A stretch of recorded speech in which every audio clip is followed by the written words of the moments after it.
Kok bisa ini viral sampai di Malaysia dan juga di Taiwan, Dok? Mie instan kita itu di sana tuh ditarik, Dok, Indomie rasa ayam spesial dari pasaran karena katanya memicu kanker. Sebetulnya ada perbedaan cara pandang terkait tadi kandungan etilen oksida. Ya, kalau di Indonesia itu kandungan etilen oksida masih diperbolehkan, ya, sepanjang ya kan ada aturan dari Badan POM ya kan pada kadar tertentu yang masih diperbolehkan. Ya, sedangkan kalau di Taiwan atau di Malaysia itu harus 0.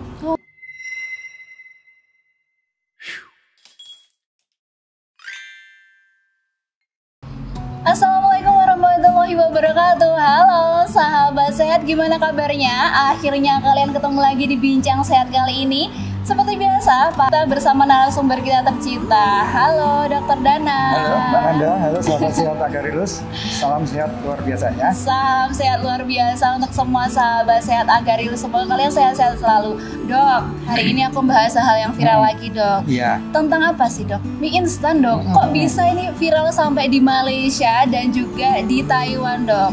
Ternyata di sana mie instan kita itu di sana tuh ditarik, Dok, Indomie rasa ayam spesial dari pasaran karena katanya memicu kanker. Ada zat etilen oksida di situ. Tapi gini, Dok, PT Indofood itu mengklaim bahwa produk Indomie-nya aman-aman aja. Nah, ini dari segi medis pro kontranya seperti apa, Dok? Coba dijelasin ke sahabat sehat semuanya. Kalau bicara masalah mie instan, ini saya yakin bahwa di seluruh rumah tangga di Indonesia itu pasti ada yang nyetok mie instan, apalagi anak kos ya. Hidup anak kos itu apa? Atau sekarang menjamur warmindo gitu ya. Nah, enak ya kan, nonton bola malam-malam keluar lapar mie instan dulu. Pagi paling enak. Oke. Nah, sebetulnya gini ya, terkait dengan kemarin viral ya kan di Taiwan, di Malaysia, kenapa itu kok ditarik dari peredaran karena ada etilen oksida. Nah, ini sebetulnya ada agak kontroversial juga sebetulnya. Ya. Nah, ini ada yang mengatakan apakah ini murni karena masalah kesehatan, ya kan? Ataukah ini ada faktor tertentu, misalnya persaingan dagang, ya kan? Nah, karena misalkan Taiwan atau Malaysia nggak mau dijajah terkait mie instannya, sehingga yang produk dari Indonesia gimana dicari celah kesalahannya seperti itu ya. Kenapa kok bisa di Indonesia itu diedarkan aman-aman saja? Kenapa kok kalau di sana kenapa kok ditarik? Padahal barangnya sama.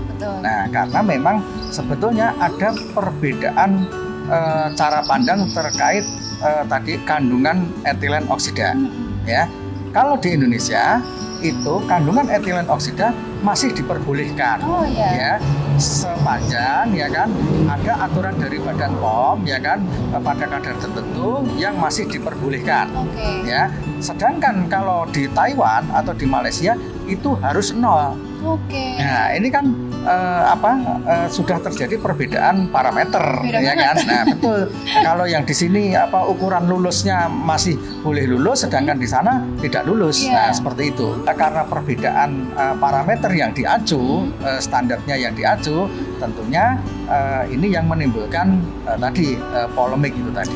Nah, itu kalau misalkan kita melihatnya dari ukuran perbedaan parameter. Nah, tentu sekarang karena kita topiknya kesehatan, tentunya kan kita melihat ya kan etilen oksida ini gimana ya kan, berbahaya apa tidak sih seperti itu. Nah, sebetulnya ya kan produk etilen oksida itu kan di dalam makanan itu bukan berfungsi sebagai kayak suplemennya ya, atau misalkan bukan untuk pengawet, bukan untuk penambah rasa, itu enggak. Itu sebetulnya adalah residu. Ya, residu itu adalah zat sisa yang mana biasanya etilen oksida ini banyak ditemui ya kan.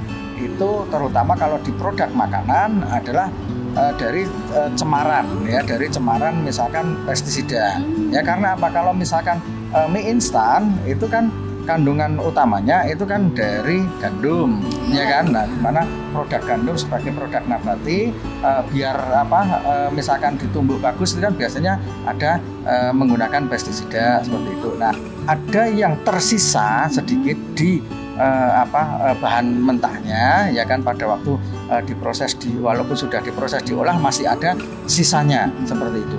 Nah, kemudian apakah yang tersisa ini berbahaya atau tidak? Kalau dikonsumsi dalam jangka waktu tertentu, nah ini ada termnya ya, waktu tertentu dan jumlah tertentu bisa memicu kanker.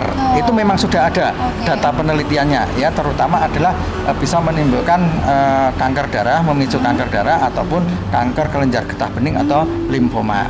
Nah, kemudian ini jadi kemudian kan jadi aduh, kalau begitu gimana saya makan mie instan, boleh enggak dong? Yang dari TK sampai kuliah gimana ya? Betul. Makan mie instan. Itu tadi ya. Ingat bahwa di tubuh kita itu sebetulnya semuanya ada semua sel, termasuk sel darah ya, sel apapun di organ-organ kita yang berkesempatan untuk timbul jadi kanker. Oh iya. Ya. Cuma ya kan tubuh kita memiliki mekanisme pertahanan tubuh atau patroli ibaratnya ya, yang keliling terus, oh itu mau jadi kanker, sudah istilahnya sudah dibasmi oleh pertahanan tubuh kita. Proteksi ya. Iya, betul. Nah, ada beberapa syarat juga. Tidak semudah itu sebetulnya ya untuk terjadi mutasi yang nanti akan memicu kanker. Harus ada ya kan tadi konsumsi dalam jumlah yang banyak ya kan, kemudian dalam jangka waktu yang panjang. Jadi jangan berpikiran juga terlalu negatif atau terlalu sempit ya kan. Oh, kalau saya makan mie instan ya kan sehari, 2 hari, 3 hari, besok saya akan terkena kanker gitu ya kan.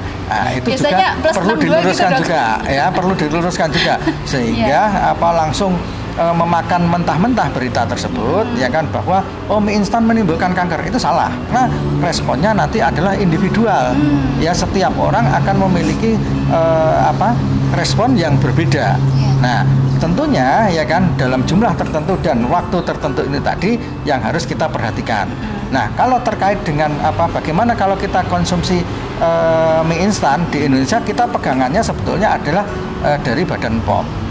Kalau Badan POM itu sudah menyetujui approval bahwa makanan ini sudah untuk diedarkan, kita jaminannya adalah Badan POM sudah menjamin. Jadi sebetulnya adalah relatif aman. Seperti itu ya. Walaupun sudah dijamin oleh Badan POM itu aman, itu kan dalam konsumsi yang wajar. Betul. Nah, ini pertanyaannya, seberapa wajar ya kan kita akan mengkonsumsi. Nah, ini tapi pada intinya ya kan tentunya tidak perlu takut juga makan mie instan asal semuanya tidak berlebihan. Asal wajar ya, Dok. Iya, betul. Nah, kalau gini, repotnya juga adalah terkait selain dari jumlah ya kan dan waktu, itu kadang cara mengkonsumsinya. Oh iya. Ya, cara mengkonsumsinya. Cara mengkonsumsinya gimana? Di Indonesia relatif umum bahwa mengkonsumsi mie instan itu adalah mie instan itu dianggap lauk.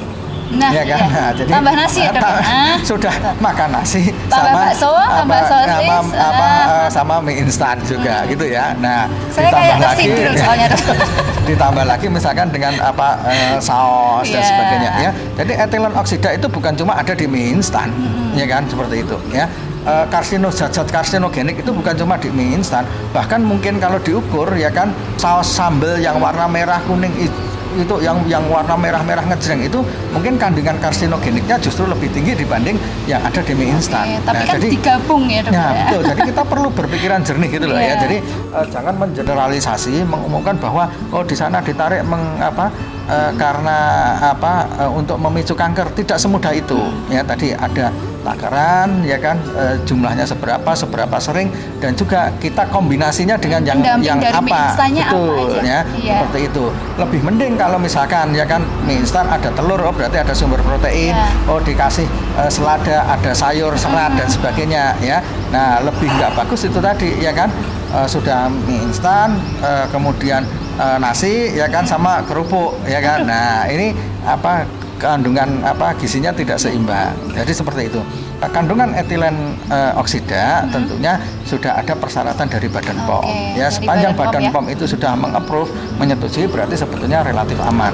Cuma kita menggarisbawahi saja bahwa walaupun misalkan secara produk itu satu itu aman, tetapi apabila ada kandungan-kandungan tadi senyawa tambahan ya kan yang bukan di luar dari zat gizi yang umum ya kan, entah itu pengawet, entah itu pewarna, entah itu pemanis, kemudian jumlahnya besar, itu tentunya bisa untuk ganggu kesehatan kita, yang mana tadi secara umum misalkan jangka panjang ya kan bisa saja salah satunya resiko untuk memicu kanker gitu ya, tapi tidak serta-merta bahwa konsumsi ini besok jadi kanker, itu enggak. Nah, ini ya. Oke Dokter Danang, berarti kan teman-teman ya sahabat sehat harus mengetahui bahwa boleh konsumsi mie instan kan sudah dari Badan POM juga mengizinkan, tapi dengan kuantitinya yang wajar, pendampingnya yang wajar, mungkin ditambahin sayur, kan ada juga yang tambahin nasi Dok, ya kan, mie-nya satu nasinya sebakul. Nah mohon maaf itu saya kadang-kadang Dok kalau akhir bulan. Dan juga kadang mie-nya mie jumbo gitu loh ya, karena kok bener juga mie instan itu kemasannya tuh nanggung, satu nggak kenyang, tapi kalau dua kelebihan, makanya kadang ditambah dengan nasi atau yang jumbo double. Kayaknya Dokter Danang bisa membaca kebiasaan saya. Oke Dok, makasih banyak ya Dok penjelasannya, saya menjadi sedikit sadar, insya Allah banyak sadarnya nanti ya Dok ya. Terus sahabat saya juga makin sadar untuk lebih wajar mengkonsumsi mie instan itu tadi agar panjang umur ya, tidak terhindar dari penyakit dan lain sebagainya. Nah, teman-teman sahabat saya jangan lupa untuk follow sosial media Agarilus ya, di Instagram dan TikTok kita di agarilus.official. Kemudian ada di YouTube dan juga di Facebook kita Agarilus Series. Terima kasih banyak Dokter Danang.